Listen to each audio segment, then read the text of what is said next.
in every drop of 許 water. 多兒童有罪 เราไม่สามารถที่จะหาน้ำสะอาดที่ดื่มได้ไม่มี水都供給 We'd like to tell you some stories. ถ้าไม่มีน้ำ Stories about water. Children died from drinking water.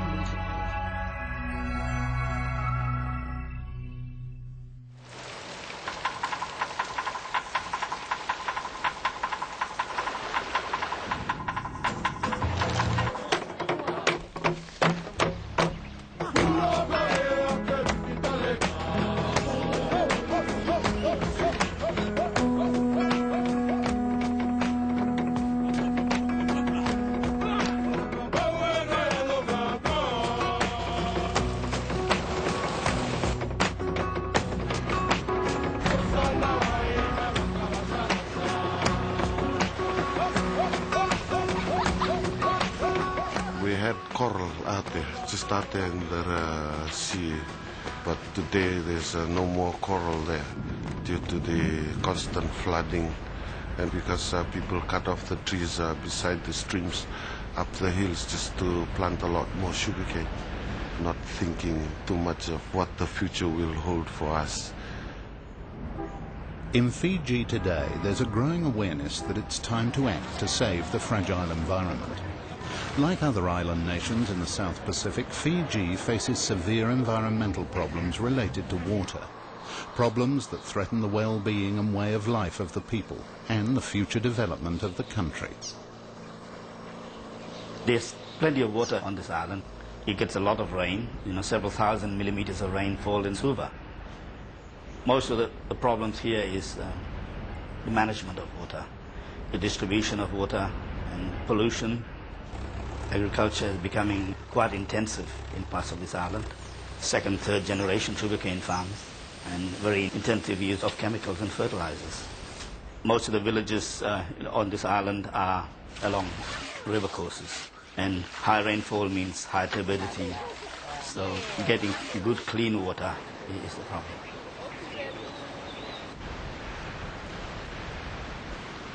Our ancestors used to come here and get their water supply from beside the sea on low tide. They tell us stories about coming here, and just close by was a spring, and sounded like a blessing to them. Wherever they stopped, there was a spring. Today in Fiji, traditional knowledge and a sense of shared responsibility for protecting water resources has largely been lost. With a population of 80,000, the capital, Suva, is the largest urban centre in the South Pacific. The city generates a large amount of waste, polluting rivers and the sea. Suva is the biggest urban user of water. Much of its infrastructure for water, the pipelines and things, are pretty old. There's about 50% leakage in places. And general waste management. For a big city like Suva, you need major sewage treatment plants. You'd probably be coming into Suva, you'd have seen our famous rubbish dump. That has its own environmental problems, polluting not necessarily groundwater, but polluting the sea. And basically, the problem has been one of awareness and education. Good sanitation, water, and things are probably not in the school curricula, I don't think. With a new initiative called River Care, that is starting to change. Along the banks of one of the city's rivers, school children are testing the water for pollutants. We've just tested the pH, and we found out that the pH is 8, looking at the color change. Now we're going to test for chloride, just to see what the concentration of the chloride is in the water. The whole idea behind this River Care project is for the children to actually get hold of these issues that are involved with the river, and they test the quality of the river water. The high amounts of phosphate and nitrates indicate presence of raw sewage in the water. There might be harmful bacteria or microorganisms present.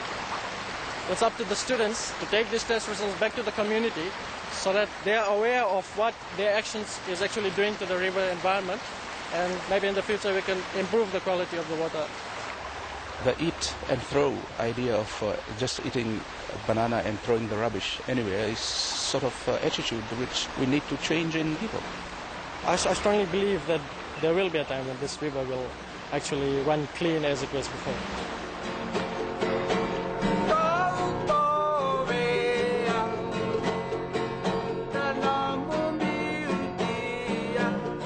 while Suva faces up to the growing problem of polluted urban rivers, the water problems on the southern coast of Viti Levu threaten a way of life and an important industry, tourism. This was called the Coral Coast of Fiji. Now it's called the Dead Coral Coast. These are the most diverse systems in the world, and they are the most sensitive systems in the world. This is the inner reef, and it's in very bad shape. You can see it's got a little film of mud from the agricultural runoff. In the nearshore area, there were live corals up until very recently, and these corals have all been killed by the runoff, and there are just algal mats all over what used to be beautiful corals. The runoff water, laden with silt, agricultural fertilizers, animal and human waste, flows onto the nearshore reef. The nutrients feed the growth of algae, which smother and kill the corals. Every village has pit latrines or septic tanks, flush toilets, but it's all going into the water table. Whatever comes in has to go out, and it's coming out right onto these reefs. Plans to restore the quality of springs and rivers along the Coral Coast and stop the destruction of the reef have been developed by FSP Fiji. Wana Sivoy is an FSP Community Development Officer. The Foundation for the Peoples of the South Pacific is involved in health, environment and community development in many island countries.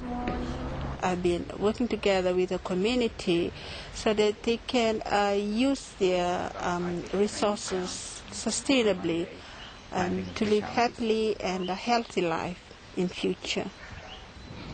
The sea and the land, they're actually connected, and most of the things that we do in the land will affect the way of life out there in the sea.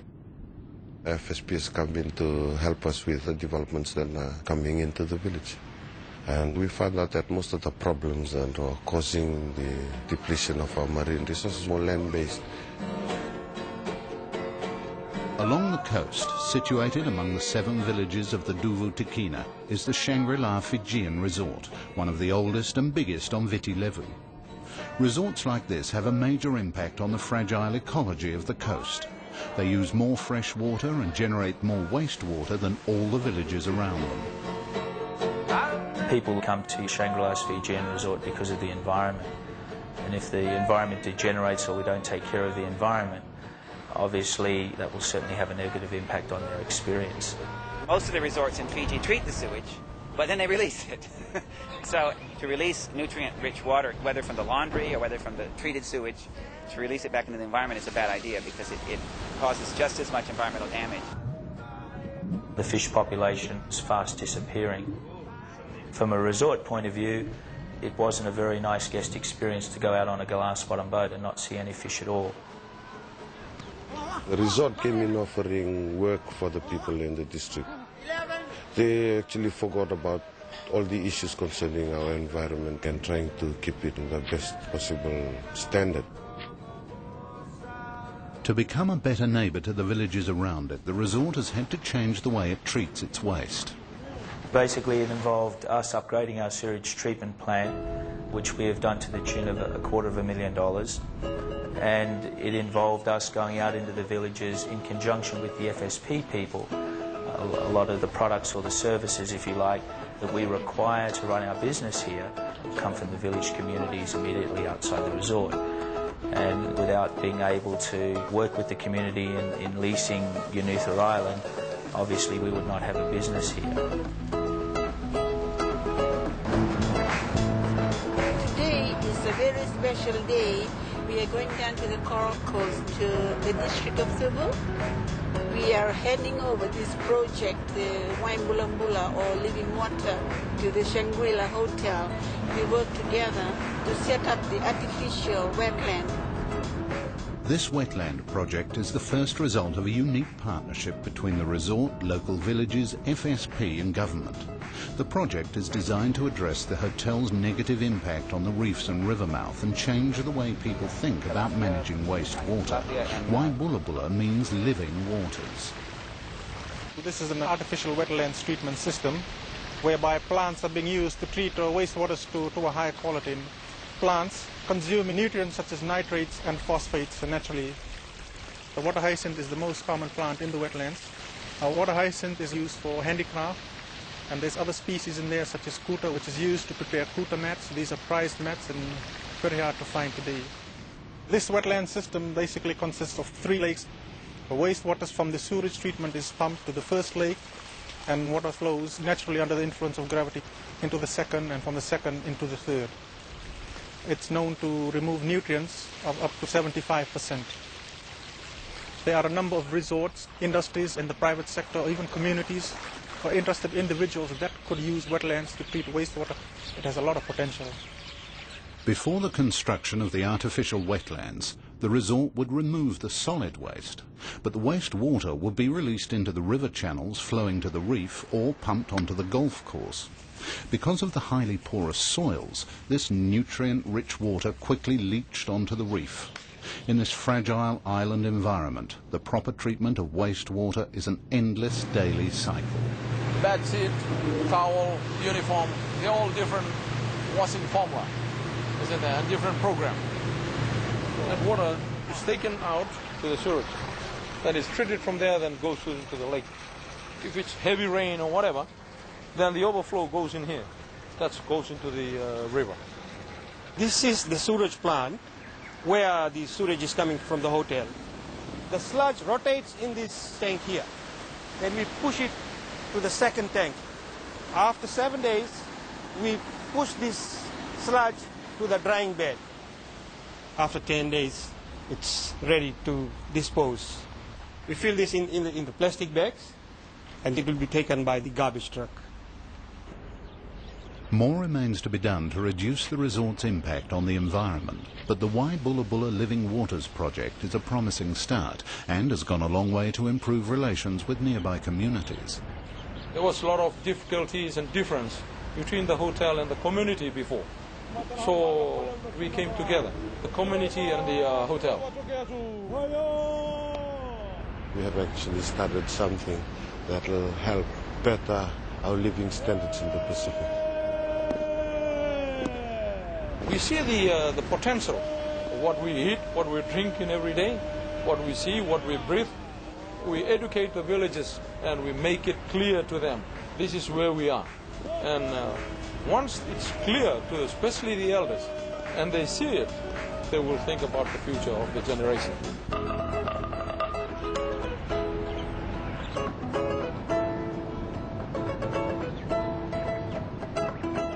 The future of the communities of Duvutekina depends on the health of the reef. FSP is working here to build awareness and help design a comprehensive plan of action to save this precious marine ecosystem. Any rescue plan will only work with the approval, understanding and active involvement of the communities themselves. So Wana Sivoy follows traditional custom ties when coming back here to work. First, she seeks the support of the village chief. The clan in this district here, I'm linked to that clan. Here are my door to the paramount chief. So whenever I want something from this particular district, I have to enter into my door, which we call mataki. It's a traditional connection. So when I come out to work with the community, that is how I do it, in proper manner. Like I just don't say it out. I have to clap my hand and in a respectful way tell them what I really want to be done with the community so that the lives can be approved.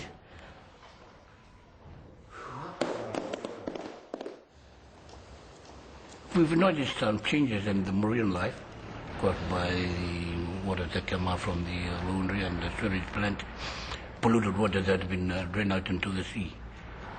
It was a fact that has happened on the island, and that was not supposed to be done that way.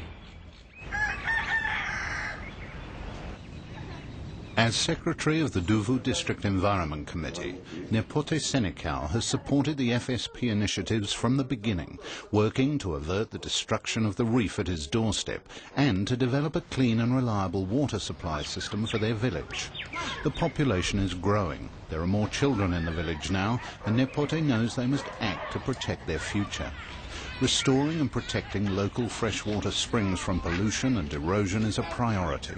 The community often can't rely on the piped water supplied by the government utility. Our government water supply has been cut off early this morning to accommodate the resort's needs. They'll be filling up the reservoir this morning.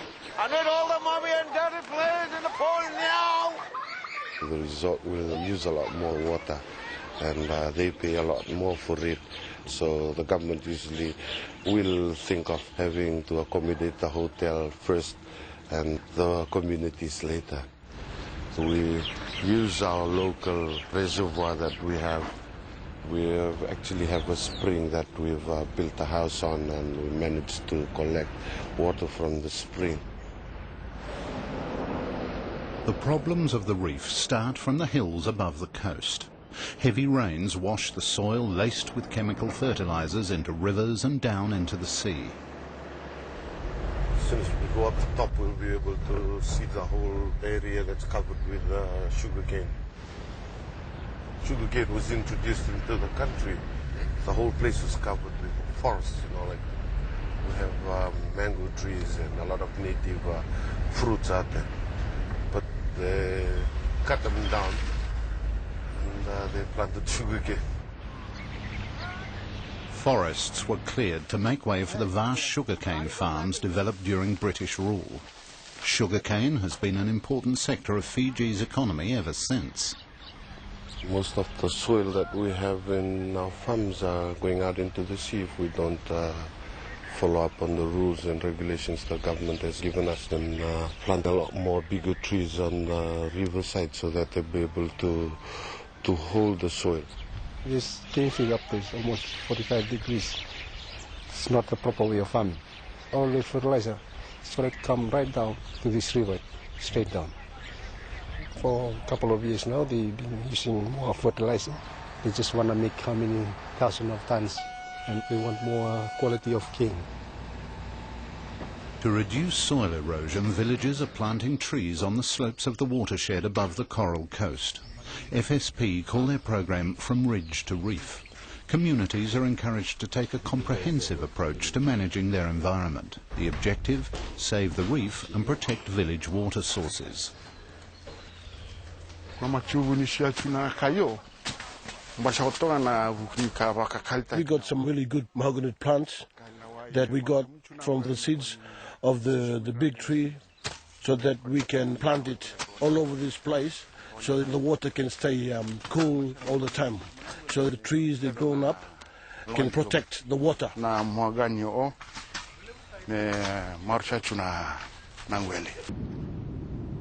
The damage already done to the reef has reached a critical point. Teams of volunteers from the coastal villages are working to restore the corals and bring back the fish on which much of their livelihood depends. Today they're removing an infestation of crown-of-thorns starfish which are killing the coral, or lassie. They killed the lassie here. Here, the lassie. They killed this one. These crown-of-thorns starfish have become super abundant. They've already removed about 5,000 from the area, and the reason there are so many of them is because we get these nutrients from the land that causes the water to become green, and that green water is ideal situation for the larvae, the little larvae that are in the water. So instead of 1,000 out of 1,000,000 surviving, you might have hundreds of thousands surviving. And their diet is coral. You can see the coral is dead here, the white part, and the brown part's still alive. So this coral can't grow any higher. So these corals are all in the process of dying. So what I'm going to try to do is take this off, and we'll plant these on the fish houses. Proper tools always help, but I forgot my hammer. So this is my hammer. Here it goes. So everything I take here is saving its life. And so what we're doing is we're rescuing these corals. We're planting them in deeper water. And we're trying to segregate them according to species, so that when they spawn, the sperm cells and egg cells will find each other and the genes are reinforced. These fish houses are kind of like breeding colonies, basically, for coral. It's allowing the reef to give it a little bit of help so that the natural process of adapting to higher temperatures can occur. We're giving fish habitat by creating these fish houses. So we get more fish, more clams, more corals, and the tourists are very excited because it's just so beautiful. We're trying to encourage the establishment of no fishing areas as a direct way of dealing with this algal overgrowth. The no fishing zones, called tambu, are spread along the coast. Fish wardens from the villages patrol them. This area we can fish, yeah? It's not allowed to fish. We have the mark here. As the fish populations increase on these no fishing areas, what's happening is the herbivorous fish are coming in large numbers now. Parrotfish, surgeonfish, rabbitfish, they eat the algae. So even though there's fertilization, it's keeping the algal cover down. After 1 year, the restrictions were put in place. We experienced a 10-fold spillover. The fishes were coming in, the shells were out there. It's working now. Grow the fish.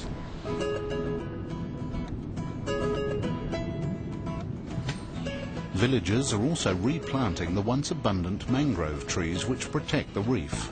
Before there was no mangrove along this area. So the village of Bandua, they wanting to make a mangrove nursery so that they can filter the river mouth. When it's flooded, these mangroves are also a breeding place for fish and other marine life. The coastal communities of Duvu Tikina are seeking a new balance. They're changing the way they live to save the reef and protect local sources of fresh water. Even when you improve the system, how many decades does it take before the water table becomes clean? That's something maybe nobody knows yet. It will take time and perseverance to restore this fragile ecosystem, but people are aware that it's the only way to secure their children's future. The village is growing and a lot more of our children are going to school every morning and coming back from school. We've got to have a healthier environment for them to live in. We want to keep them here, so we'll be able to have something available for them to work with and be able to get money as they stay in the villages, and at the same time keep the environment healthy enough for their future generation. The people of Duvu Tikina live with the sea. It feeds them and it attracts the tourists that create jobs. For Fiji and its future, the land and the sea are inseparable. If you have a lot of money and you have no resources, you cannot eat money. So to me, the resources are more important than anything, because if they are rich with their resources, they can survive in this world.